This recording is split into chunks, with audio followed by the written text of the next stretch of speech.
no sabes, Eneko Madinavitia, la de gustos que nos das tú con este temazo. Yo creo que me lo voy a poner en el móvil y todo. A mí esta canción me gusta mucho. Además, hoy mismo lleva aquí una camiseta de Chewbacca. Hoy llevo Chewbacca, sí. Sí, señor. Que está muy presente en mi vida. Eneko Bueno, no sé cómo tomarme eso, pero bueno. Eneko Madinavitia de Hipsteria en la calle Correría número 30, ¿qué tal? Muy bien. ¿Has sobrevivido a las fiestas? He sobrevivido a las fiestas. Bien, te he visto mucho en las chosnas. ¿Qué va? En el carro de salchichas del Temeo. Estuve un día. Pues parece que has estado. Estuve un día por no perdérmelo, vamos. Bueno, cómo no, tú tenías que estar ahí también.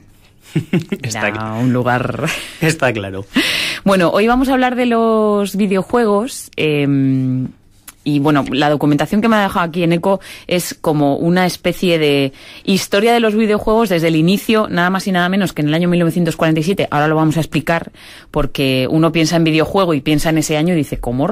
Hasta los últimos tiempos en los que, bueno, pues los videojuegos en muchas ocasiones no tienen muy buena fama, pero nosotros estamos aquí para desterrar tópicos y para engancharles de alguna manera también a este tipo de cosas. A las personas que ya sean público cautivo y a los que no.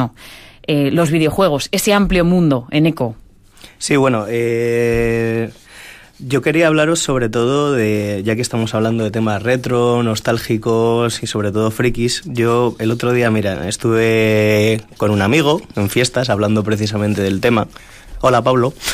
Y bueno, la cosa es que estuvimos hablando un poco pues de los salones recreativos donde buena parte de la chavalería vitoriana pues estuvo ahí gastando su juventud, vamos. Y sus pagas. Y sus pagas. Que yo todavía alucino cómo mis padres me dejaban ir a ese sitio que estaba plagado de macarras. Que yo en ese momento era un niño gafotas y pequeñito, que bueno, tampoco es que haya crecido muchísimo, pero... Bueno, para que te forjaras tu personalidad atractivísima ahora. Supongo, pero vamos, o sea, yo es una cosa que todavía no entiendo, aunque era una aventura, ¿eh? Parecía que estaba todo lejísimos y era una cosa que estaba realmente al lado. Uh-huh. Pero bueno, yo lo que os quiero contar un poquito ahora pues es el origen pues de los salones recreativos, cómo surgieron y estas historias. Te he mandado mucha documentación, pero tampoco os quiero dar mucho la chapa. Yo voy a contar un par de historias sobre cada cosa y bueno, pues sin más, pretendo hacerlo bastante ligerito, a poder ser. Bueno, yo lo primero que os voy a leer es la definición de Wikipedia de lo que es un videojuego. Vale. Un videojuego o juego de vídeo es un juego electrónico en el que una o más personas interactúan por medio de un controlador con un dispositivo dotado de imágenes de vídeo. Este dispositivo electrónico, conocido genéricamente como plataforma, puede ser una computadora, una máquina arcade, una videoconsola o un dispositivo portátil. Esta definición, bueno, es un poco fría. Esto es algo, parece que está escrito por alguien que nunca ha jugado a videojuegos y demás, porque bueno, al final las sensaciones que te genera van mucho más allá realmente de jugar a un videojuego y demás. Por ejemplo, directamente en los salones recreativos mucha gente hizo amigos, mucha gente hizo cuadrilla, mucha gente hizo... Realmente el tema del videojuego yo creo que no era tan importante como realmente lo que había detrás. Aunque todos flipábamos pues con las máquinas que había y todos estábamos deseando jugar y demás, luego al final el tiempo que te pasabas jugando tampoco era tan relevante, ¿no? En el fondo. Y yo creo que también se generaba ese tema de la competición, ¿no? O del pillar esa máquina que todo el mundo quería, o de la máquina que de repente estaba de moda y que nunca jamás podías alcanzar porque siempre estaba el mega macarra, que había siempre uno sobre todos los demás que no te dejaba. Y los 5 duros que estaban muy muy bien aprovechados, porque tenías 5 duros y no empezabas a jugar hasta que veías muy bien cómo iba la cosa, que estabas ahí mirando a ver... Para ver, claro, hombre, por favor. Bueno, pues eso, sin más dilación, yo voy a empezar un poco a contaros cómo surgió el tema de las máquinas recreativas y demás y cómo empezó. Bueno, como ha dicho Elena, pues todo empezó un poco en 1947 cuando surgió el primer videojuego, que era una historia que se denominó dispositivo de entretenimiento de tubos de rayos catódicos. Fue creado por un par de ingenieros y aprovechaba pues un emisor de rayos catódicos para crear una especie de juegos de vídeo. De ahí ya empezaron a evolucionar y ya pues los grandes ordenadores estos que conocemos que ocupaban habitaciones, ahí empezaron a programar juegos de ajedrez. En el primer juego que ahí estaba implicado Alan Turing y algunos de sus compañeros, que igual lo conocéis como el padre de la programación porque ha salido en varias películas y demás. Y bueno, pues la historia es que programaron pues el primer programa de ajedrez. La primera partida con la que se jugó perdieron y la segunda partida... No, fue al revés. Primero ganaron y luego perdieron. Contra la computadora. Contra la computadora. Y bueno, pues de ahí pues empezaron ya a sacar diferentes juegos, pues el NIM, que es un juego de retirar cerillas, que seguro que lo habéis visto alguna vez. Pues el 3 en raya, el tenis para dos... hubo otro que se llamó el ratón en el laberinto, que se jugaba con un lápiz táctil, y de ahí ya pasamos a realmente lo que empieza a ser ya la primera recreativa de verdad, que esta es una que surgió en 1961 que se llamaba Space War. Además es que yo no sé por qué, pero todos estos videojuegos iniciales, o por lo menos los que yo recuerdo de Super Chiqui, bueno, yo soy un poco más tardía del 61, pero todos eran alrededor del espacio. Sí, claro. Nos gustaba mucho matar marcianitos. Mira, pues en principio, luego contaré una cosa sobre los Space Invaders. Al principio los Space Invaders querían que fuese un juego de guerra. Pero primero, era muy difícil programar tanto los aviones como los tanques y demás. Y segundo, al creador del videojuego no le parecía ético disparar a soldados. Entonces se acordó de la Guerra de los Mundos de H.G. Wells y por eso hizo un juego de marcianitos. Por si eso este hombre estuviera ahora aquí entre nosotros, se daría cuenta de que se nos ha ido de las manos todo. Bueno, así empezó la fiebre de los marcianitos y empezaron a surgir también un montón de copias. Por eso mismo son tan clásicas las máquinas de marcianitos. Y bueno, pues el primer videojuego de la historia fue una máquina de marcianitos. El Space War lo crearon en una universidad y bueno, pues ahí estuvo... básicamente el juego consistía pues en dos naves que iban una contra la otra pues a intentar matarse, básicamente. Aprovechaba un poco la gravedad, utilizaba una especie de gravedad en el juego, que tenías que calcular hacia dónde iban los disparos y demás, pero bueno, que eso tampoco tiene mucha importancia.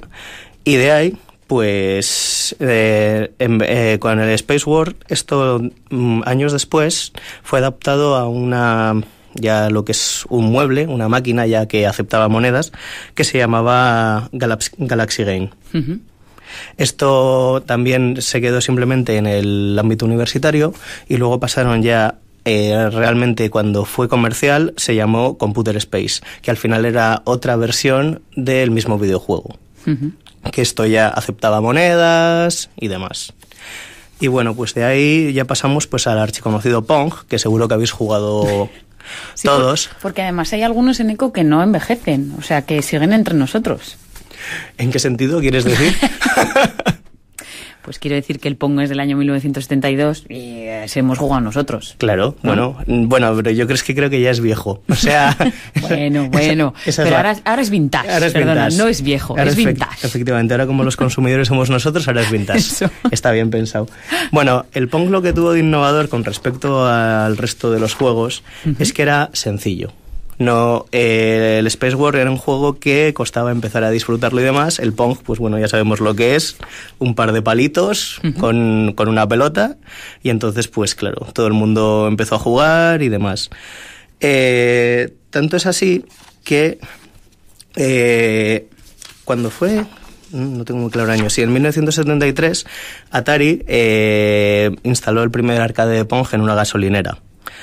Y cuando dejaron la máquina, pues la dejaron ahí, y cuando volvieron, la máquina ya no funcionaba porque estaba totalmente llena de monedas.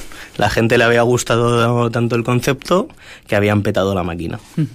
Y bueno, pues de ahí empezaron a innovar y a mejorar el sistema, y ya sacaron un juego que era un Pong de un solo jugador que se llama Breakout, que es muy parecido al Arkanoid, que seguro que habéis jugado todos porque aquí estuvo en los 80 a tope. Sí, había la máquina colmando la que tenía ruletilla, que a mí personalmente la que más me gustaba era la que tenía ruletilla, pero eso.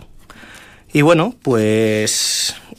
Atari también, que fue una empresa que, bueno, nosotros tuvimos una consola de Atari, mis hermanos y yo. Sí, claro. Una de las primeras con los joystick. Sí, claro, seguro. Atari se comió absolutamente el mercado hasta que llegaron los gigantes japoneses. Claro. Que después empezaron ahí a comerles el mijo, como se suele decir, pero vamos.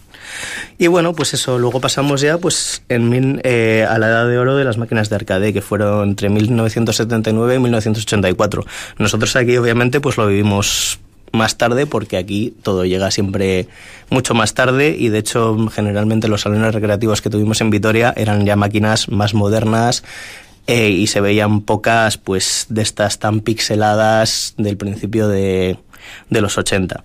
Y bueno, pues eso, la edad de oro de las máquinas arcades pues empezó con Space Invaders, que en 1978 Toshihiro Nishikado, toma atención con el nombre. Bien, has estado ensayando toda la mañana y te ha salido de una vez. Bueno, lo tenía también aquí apuntado. Bueno, pues diseñó esta máquina. Y bueno, os iba a contar ahora un poco pues en qué se basó y demás, pero bueno, como ya os he contado antes de que iba la historia, pues sin más. Y de ahí, pues bueno, hicieron un montón de clones que se llamaban el Asteroids, el Galaxian, que seguro que alguno de vosotros lo habéis conocido como las moscas por aquí. Además, yo ese juego he jugado mucho. En Vitoria estaba en muchos sitios, que también se llamaba el Zero Time y demás, que me quitaron el récord hace poco, la verdad. Mis amigos son muy buenos también. Y bueno, pues de ahí ya lo siguiente sería pues Pac-Man, que nació en 1980, que esto sí que tiene una historia curiosa cómo surgió este videojuego. Básicamente el diseñador del juego se estaba comiendo una pizza y al coger la primera porción de pizza se fijó en la forma que quedaba y se le ocurrió el videojuego. Además querían acercarse un poco al mercado femenino, porque se dieron cuenta que la inmensa mayoría de jugadores eran hombres. Que hoy en día eso creo que está cambiando y bastante. Pero bueno, el rollo es que también pensó en cómo acercarse al público femenino. Es la época, ¿vale? No me juzguéis por el tema, pero pensó que lo que más feliz le hacía a una mujer podía ser estar comiendo un trozo de pizza.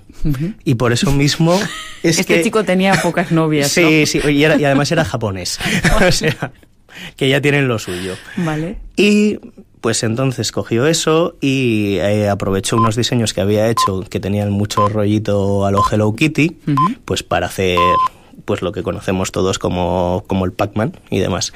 Al principio... El Pac-Man, que es el Comecocos. El Comecocos, para traducción simultánea. Sí, el Comecocos. Bueno, sí. Como curiosidad sobre esto, pues al principio el nombre de original de Pac-Man era Pugman, que significa comer en japonés. Lo que pasa es que como la gente borraba con el llavero el principio de la P, pues ponían una palabra que era mucho menos agradable. Vale. y entonces cambiaron el nombre del videojuego a Pac-Man. Y bueno, pues de ahí pues eso, pasaron, pues ya empezaron a sacar nuevos juegos. Nintendo se lanzó con el Donkey Kong, que aquí la verdad no fue muy popular. Yo lo conocí en un sitio solamente, pero no se veía mucho.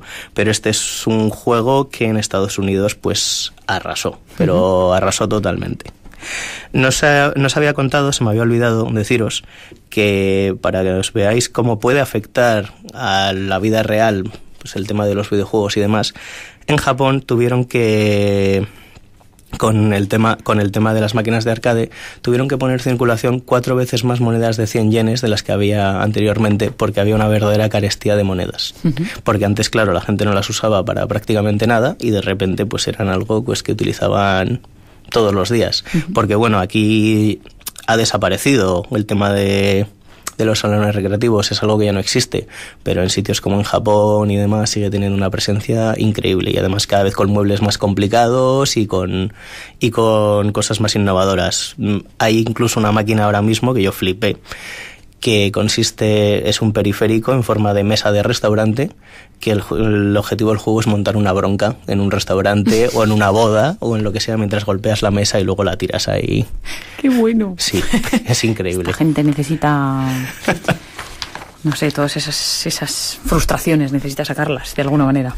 Bueno, y sin más, y bueno, pues la cosa fue avanzando con el tiempo, y bueno, yo os puedo decir unas cuantas máquinas remarcables y demás, que seguro que os han marcado. Pues por ejemplo, existía en 1983, sacaron la máquina de Dragon Slayer, que ahí todos los chavales flipábamos viéndola porque eran unos dibujos animados. La máquina tenía truco porque no era exactamente un videojuego, era una película interactiva. Claro. Pero claro, tú lo veías que parecía aquello dibujos de Disney y decías tú, madre mía, o sea, hasta entonces sí, pues... esto fue un paso más, ¿no? Igual también fue un poco la antesala de los que son ahora, que parecen personajes reales. Sí, o sea... bueno, la tecnología es totalmente diferente, pero claro, en ese momento pues tú eres un chaval y vamos... Luego yo tengo mucho cariño a un videojuego que se llamaba Paperboy, que yo creo que lo jugué por primera vez en Francia. Este es del 84, y lo chulo que tenía esta máquina era que tenía un manillar de bicicleta. Eras un repartidor de periódicos que tenías que ahí andar repartiendo los periódicos, y tenía un manillar de bicicleta. De hecho, yo luego en mi primer Spectrum tuve este videojuego y vamos, me lo pasaba a pipa repartiendo periódicos. Pues cosa que no he hecho nunca en la puñetera vida real. Ni creo que lo haga. Bueno, pues luego yo que sé, están cosas como el Gauntlet, que bueno, pues ahí llevabas 4 personajes visto desde arriba, que hay encima muchas de las máquinas, aquí no generalmente, pero esa máquina daba la posibilidad de jugar 4 jugadores, lo cual pues estaba muy bien pues para echar piques con amigos, que al final era de lo que se trataba. Luego pasamos a 1985 y ahí hablamos del Space Harrier. El Space Harrier es una máquina creada por Sega, que igual algunos recordéis el mueble, porque era un arcade de disparos de primera persona, pero fue el primer juego que tuvo una cabina de arcade con movimiento. Es decir, tú te montabas en la silla y demás y se empezaba a mover hacia un lado y hacia otro. Y bueno, pues seguimos avanzando. Y tenemos ahí también, por ejemplo, el Outrun, que también tenía cabina, que seguro que todo el mundo lo recuerda, es del 86, con el Ferrari, la rubia que llevabas al lado, que era muy, muy mítico también. Porque me imagino, Nico, que en estos videojuegos era tan importante lo que tú veías en la pantalla como el entorno en el que tú jugabas ese juego, ¿no? Cada vez más realista también, de alguna manera. Sí, bueno, a eso ha ido evolucionando también lo que es el mundo del videojuego, porque al final te intentan ofrecer cosas que no te ofrecen, o sea, no lo tienes al alcance en el mercado doméstico. Yo me acuerdo pues que tendría 10, 11 años posiblemente, la primera vez que tengo consciencia de que fui a Barcelona con mis padres, o de que me acuerdo, que estuvimos en una sala recreativa donde directamente ya te montabas en un Porsche Testa Rosa, que era ya el Porsche entero, que claro. Yo flipé con ese... que eso no lo podías tener en el salón de tu casa. Eso no, bueno, si eres muy rico, posiblemente sí. Sí, y muy friki también. Y muy friki también, pero seguro que Frico Ricky... O sea, perdón. Frico Ricky, Frico es Ricky, un nuevo término. Sí, lo digo mal. Seguro que ricos frikis, ahí. Sí. Y bueno, pues ya de ahí pasamos a los 90, que es cuando empezaron ya las máquinas recreativas de lucha, cuando empezaron a ser los reyes de los recreativos. Pues que está ahí el Street Fighter, que todos recordáis, pues que fue pues un bombazo. Todo el mundo quería jugar a ese juego. Generalmente aquí los Street Fighters que había eran todos de 3 botones, cuando en realidad para jugar se necesitan 6, pero nos apañábamos perfectamente. O sea, al final pues era todo el entorno eso de salones recreativos, pues tenía también ese pozo macarra, pues que como que no importaba muchas cosas. Mira, por ejemplo, el otro día pues hablando con este amigo que os he comentado antes, pues estuvimos hablando un poco del tráfico de llaves que había para abrir las máquinas, porque existía, ¿sabes? Y cómo estaba ahí, pues eso, pues para sacar, y simplemente ni siquiera para ganar dinero, para sacar partidas. O sea, que era pues eso, ni siquiera que no era llevarse el botín para comprarse unas zapatillas. No era para lucrarse, no era era para seguir jugando. Era para seguir jugando. Dios mío, realmente pertenecéis al mundo bueno de estudiar. Pero bueno, esto no solamente lo hacía gente que fuera muy friki, o sea, esto era prácticamente toda la chavalería, y al que no le gustaba, porque pues eso, hay gente a la que no le gustaba, aún así estaba ahí. Estaba ahí pues con su familia o con los amigos o quien tocase, o sea, pero estabas ahí porque era uno de los sitios donde estar cuando eras chaval, así de claro. Nos quedan unos pocos minutos más en Eco, nos quedamos ahí en Street Fighter, y ¿qué es lo que vino después? Pues bueno, aparte del Street Fighter, bueno, también estaba en máquinas de lucha, Midway intentó competir contra Capcom, que es una de las grandes empresas de videojuegos de recreativa, que es la que hizo el Street Fighter y muchas otras, el Cadillacs and Dinosaurs, la máquina del Punisher, que habéis jugado todos, porque ha estado en Vitoria hasta aburrir y demás. Y bueno, ahí empezaron con el Mortal Kombat. Y el Mortal Kombat tiene una cosa curiosa, porque fue un juego muy polémico, porque era súper sangriento, ha salido hasta en el telediario y demás, que al final el juego en sí era muy malo, pero a lo que ibas, o sea, o no demasiado jugable y demás, sí. Pero lo que te importaba en ese momento cuando eras chaval, pues era la macarrada que ver las vísceras, que suponía ver las vísceras y demás.